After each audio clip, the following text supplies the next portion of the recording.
नमस्कार, my name is Mahesh और आज हम बात करेंगे एक बहुत ही अच्छे बहुत ही सिंपल से टॉपिक के बारे में।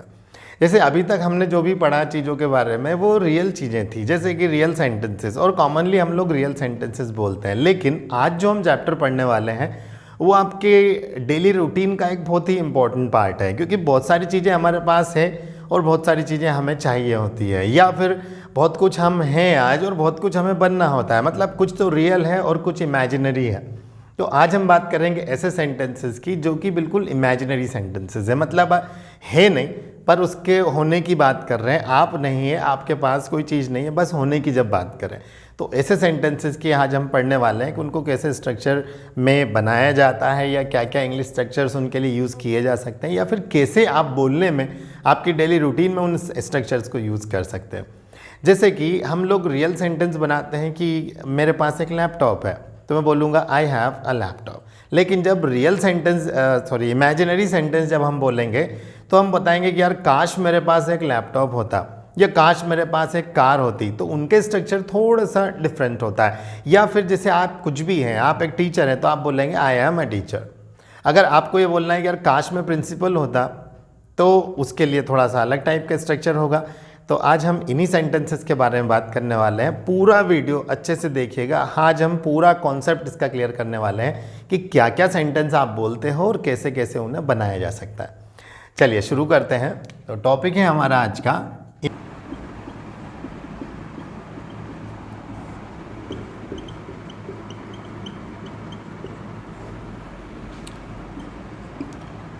इमेजिनरी सेंटेंस, मतलब काल्पनिक वाक्य।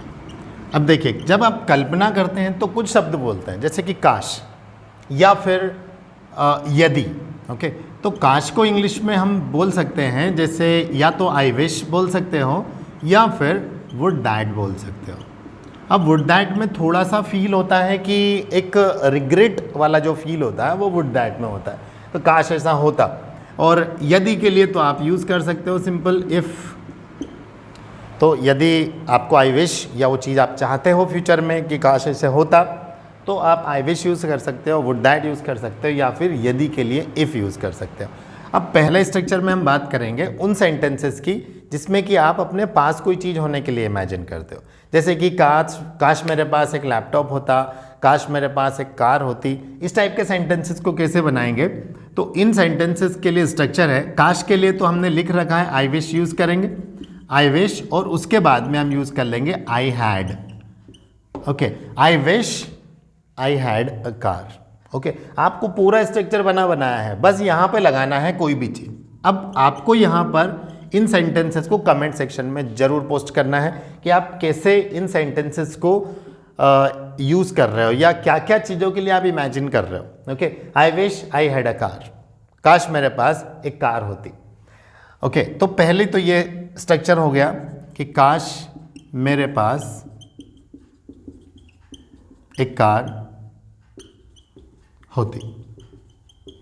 ओके, काश मेरे पास कोई भी चीज़ के लिए इमेजिन कर, इसे ज़रूर पोस्ट कीजिएगा प्लीज़, ताकि मुझे ये समझ में आए कि हाँ आपको पूरी कॉन्सेप्ट क्लियर हो रहा है। आपको इतना स्ट्रक्चर याद रखना, आई विश आई हैड।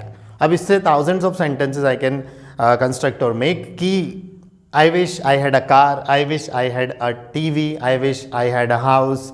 ओके, जो भी आपके पास होने के लिए आप इमेजिन कर रहे हो वो चीज़ यहाँ पे आप बोल सकते हो। Okay, I wish I had, pass होना यहाँ पर जरूरी है, आप पोजीशन वाली बात यहाँ पे कर रहे हो। ओके, अगले वाले सेंटेंस में हम बात करेंगे उस टाइप के सेंटेंसेस की जहाँ पर आप खुद कुछ होने की बात कर रहे हो।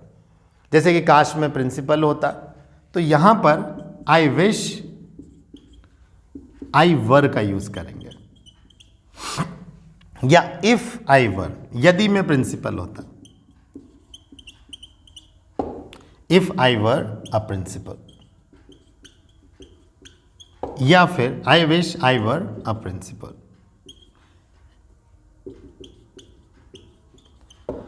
ओके, अब देखिए क्या चेंजेस आ रहा है रियल सेंटेंस में और इमेजिनरी सेंटेंसेस में, कि रियल सेंटेंस में हम यहाँ पर भी अगर कोई चीज़ पास होने के लिए होती है तो हम उसमें हैव लगाते हैं, और अगर कुछ खुद के लिए होता है तो आई के साथ में वैसे वॉज लगता है। लेकिन जब इमेजिनरी की बात होती है तो आई के साथ हम हैड का यूज़ कर रहे हैं, और दूसरा आई के साथ हम वर का यूज़ कर रहे हैं, जो कि नेचुरल या नॉर्मल जो सेंटेंसेस होते हैं उनमें नहीं यूज़ किया जाता, उनमें इनका आई के साथ में वॉज यूज़ होता है। लेकिन यहाँ पर जब आप इमेजिन करें किसी भी चीज़ की तो आई के साथ में वर होगा। तो आप खुद कुछ बनने की या कुछ होने के लिए जब इमेजिन करेंगे, जैसे कि काश में principal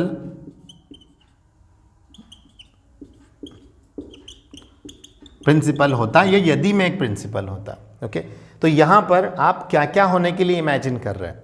I wish I were a professor, I wish I were the prime minister of India, I wish I were N MLA, जो भी आप होने के लिए इमेजिन कर रहे हो वो आई विश आई वर। दो सेंटेंसेस यहाँ पर बिल्कुल क्लियर होंगे आपको।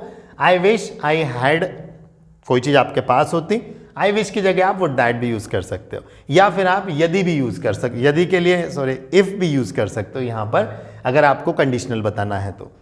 लेकिन यदि जब होता है तो उसके साथ में एक और सेंटेंस साथ में यूज़ कर लेते हैं। चलिए इसका कंडीशनल भी बना लेते हैं कि इफ़ आई हैड मनी, अगर मेरे पास पैसे होते, आई वुड हेल्प यू, मैं तुम्हारी मदद कर देता। ठीक है, तो यहाँ पर कंडीशनल इफ़ के साथ बनाया जाता है कि यदि मेरे पास पैसे होते तो मैं तुम्हारी मदद कर देता, I would help you. If I had money I would, यहाँ पे विल की जगह वुड यूज़ होगा। इमेजिनरी में एक तरह के पास्ट की जो हेल्पिंग वर्ब्स हैं वो ज़्यादा यूज़ होती है। तो if I had money I would help you, आप इसमें if I had I would यहाँ पर यूज़ कर सकते हो। जैसे कि if I had knowledge of computer I would help you repairing your computer, okay. अगर कोई भी चीज़ आपके पास होती तो आप उसमें मदद करते। इस टाइप से हम लोग यूज़ करते हैं इसे, ओके। जिसका हिंदी भी लिख लेते हैं, चलो। यदि मेरे पास पैसे होते तो मैं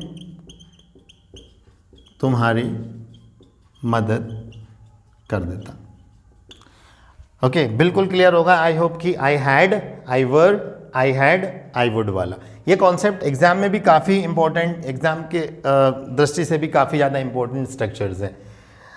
फोर्थ वाला है, इसमें हम बात करते हैं उन सेंटेंसेस की जब आप कोई भी काम कर पाते, जब आप क्षमता की बात कर रहे हैं, ओके। जब आप अपनी एबिलिटी की बात कर रहे हैं, आपकी जो कैपेबिलिटी है उसकी जब आप बात कर रहे हैं, तो उसके लिए कैसे स्ट्रक्चर बनेगा कि जैसे काश में तैर पाता, ओके। तो यहाँ पर बनेगा आई विश आई कुड स्विम, यहाँ पे यूज होगा कुड का, okay.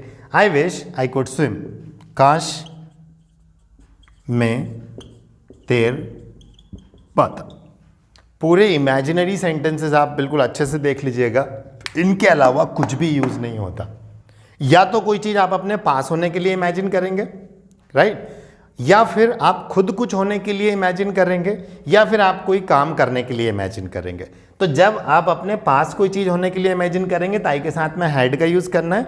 I wish I had, पूरा का पूरा स्ट्रक्चर आपको मैं दे रहा हूँ, बस इसके साथ में एक ऑब्जेक्ट लगाना है जिस भी चीज़ का आप अपने पास होने के लिए बात कर रहे हैं। अगले में आई विश आई वर, काश या यदि मैं ये होता, ओके। आप खुद कुछ होने के लिए इमेजिन करेंगे या फिर आप खुद कुछ काम करने के लिए इमेजिन करेंगे। तो जब आप कोई काम करने के लिए इमेजिन करें तो आई कुड या आई वुड दोनों में से यूज़ किया जा सकता है, लेकिन अधिकतर ऐसे में आप अपनी एबिलिटी की बात करते हैं। जैसे काश में उड़ पाता, जो मैं बोलूँगा आई wish I could fly, okay. काश में पेड़ पे चढ़ पाता, तो आई wish I could climb the tree. इस टाइप से हम लोग यूज़ करते हैं। तो या तो आई विश आई हैड यूज़ कीजिए जब आप अपने पास कोई चीज़ के लिए इमेजिन कर रहे हैं, जब आप खुद कुछ होने के लिए इमेजिन कर रहे हैं तो आई विश आई वर हो जाएगा, और जब आप इसे कंडीशनल की तरह यूज़ करेंगे तो पहले सेंटेंस में आई के साथ हैड और दूसरे में वुड का यूज़ होगा। और fourth structure I wish I could, जब आप कोई काम कर पाते, ओके। आई होप कि आपको पूरा समझ में आया होगा, पूरा स्ट्रक्चर या पूरा इमेजिनरी सेंटेंस का पूरा होल कॉन्सेप्ट कि कैसे हम लोग इमेजिनरी सेंटेंसेस यूज़ करते हैं। अगर आपको किसी भी टॉपिक में या इसी टॉपिक में अगर कोई भी डाउट हो तो प्लीज़, अगर आप रियल में सीखना चाहते हैं, if you wish to learn English, तो डेफिनेटली यू कैन कमेंट और you can like post anything in comment box, and और if you have any confusion related to any topic और any other topic you want to study, तो उस condition में आप comment section में post कर सकते हैं कि आपको क्या पढ़ना है, या फिर इसी टॉपिक में अगर किसी प्रकार का कोई भी डाउट हो तो आप उस कमेंट सेक्शन में पोस्ट कर सकते हैं। या फिर आप कमेंट सेक्शन में पोस्ट कर सकते हैं कि आपको वीडियो कैसा लगा, या आपको पूरा सेशन समझ में आया या कैसा लगा। आप ये ज़रूर कीजिएगा, क्योंकि इससे हमें मोटिवेशन मिलता है कि yes we are doing good और आपको इससे हेल्प मिल रही है। ओके, तो आई होप कि आपको टॉपिक अच्छा लगा होगा। पूरा टॉपिक अच्छे से देखिएगा एंड प्लीज़ सब्सक्राइब कर लीजिए, क्योंकि पिछले वीडियोस में जब हम देखते हैं तो उसमें जितने भी व्यूज़ हैं उन व्यूज़ में से मोर देन 60% लोग सब्सक्राइब नहीं किए होते हैं। तो kindly subscribe the channel and कोई भी टॉपिक स्पेशली आपको पढ़ना है तो उसके लिए ज़रूर कमेंट बॉक्स में पोस्ट करके आप बता सकते हैं। आपको एग्ज़ाम से रिलेटेड कुछ पढ़ना है, कॉम्पिटिटिव ग्रामर से रिलेटेड कोई सा टॉपिक पढ़ना है, तो आप डेफिनेटली पोस्ट कर सकते हैं। चलिए, तो ये था आज का हमारा टॉपिक। नेक्स्ट वीडियो में बात करेंगे कुछ नए चैप्टर के या नए टॉपिक के बारे में। Thank you.